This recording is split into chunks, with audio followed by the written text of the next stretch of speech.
Why your child might need accommodations.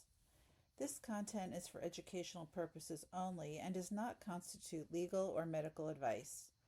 If your child has extreme difficulty getting their schoolwork done, this content is for you. I'm Michelle Kotler. For almost 30 years, I've been a special education teacher, school administrator, and lawyer, helping thousands of children get the education they need.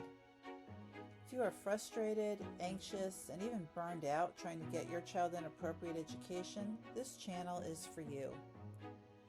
For some children, getting their schoolwork done on time isn't just difficult, it's a battle. Today, I'm diving into an important topic that can make a big difference in your child's education: accommodations under the IDEA, the Individuals with Disabilities Education Act. The IDEA is a federal law in the United States, which means it applies to every public school system in every state, the District of Columbia, Puerto Rico, and even Guam. Please leave a comment and tell me where you're watching from. The IDEA applies to all children from birth to age 21. The law says if your child is eligible for special education, the public schools must provide accommodations. In simple terms, accommodations under the IDEA are changes to the way things are usually done in the classroom to help a student with a disability learn and participate equally.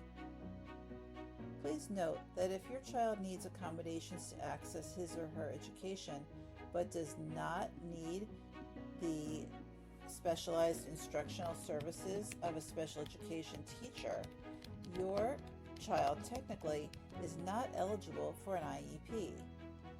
However, those accommodations can be provided through a Section 504 plan or through the Americans with Disabilities Act. Title II applies to public schools.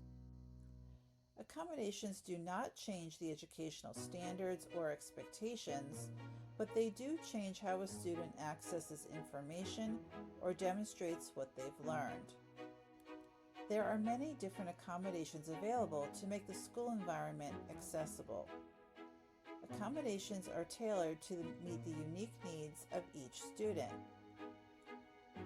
For example, if your child has a learning disability, he or she might receive extra time to complete assignments or tests. If your child has a physical disability, he or she might need special equipment or modified accessible seating. Types of accommodations. Let's break down the types of accommodations into 4 categories: presentation, response, setting, and timing. Presentation. These accommodations change the way information is presented to your child. For example, a student might listen to audio recordings, use large print or braille materials, or watch videos with captions instead of reading books. Response. Response accommodations allow your child to complete assignments or tests in different ways than other students. For example, they might use a computer to type answers, or they might give answers orally instead of writing them by hand. Setting. Setting accommodations change the location or environment where your child learns. This could mean taking a test in a quiet room with fewer distractions, or using special seating arrangements to help stay focused. Scheduling. Scheduling accommodations give your child extra time to complete tasks or allow frequent breaks during tests to manage fatigue, anxiety, or other challenges. Remember, accommodations are meant to provide equal access to learning and level the playing field, but it's important to know they should be individualized based on your child's unique needs. Accommodations are not one size fits all. Also, be careful that accommodations are not used to substitute for appropriate education. For example, it would be very easy for your child to be promoted from grade to grade using the accommodations of audiobooks or text-to-speech software. However, if your child is never taught how to read, he or she could graduate high school and be functionally illiterate. You might be wondering, how do I ensure my child gets the accommodations he or she needs? If If your child qualifies for special education under the IDEA, the school team, which includes you as the parent, will decide on the appropriate accommodations. This is why becoming knowledgeable is critically important so that you will be on more of a level playing field with the school system. Accommodations are a powerful tool to help your child succeed in school. Effective accommodations can reduce barriers, build confidence, and open doors to learning. I've covered only a small fraction of the many accommodations available under the IDEA. I hope this content has given you a better understanding of accommodations in general under the IDEA. As a thank you for watching this far, I'm making a special offer available to you. If you've attended special education meetings, you're familiar with that 40-page book that you probably never read and that you could wallpaper your house with, called Procedural Safeguards.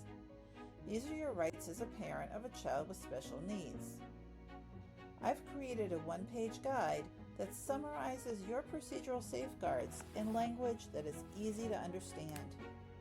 All you need to do is go to parentsplaybook.org and request your free guide. Trying to advocate for your child when the system seems unresponsive or even stacked against you is enormously frustrating, especially when everyone else in the room has more knowledge about the system than you do. Every child deserves an education that works. That's why I'm committed to giving you the knowledge and tools to help you make meaningful progress. Your child's future depends on you.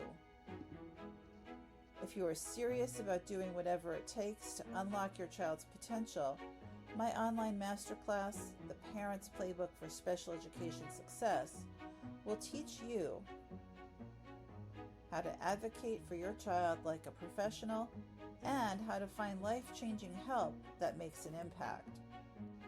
No more endless searching online and going down rabbit holes trying to figure out what to do.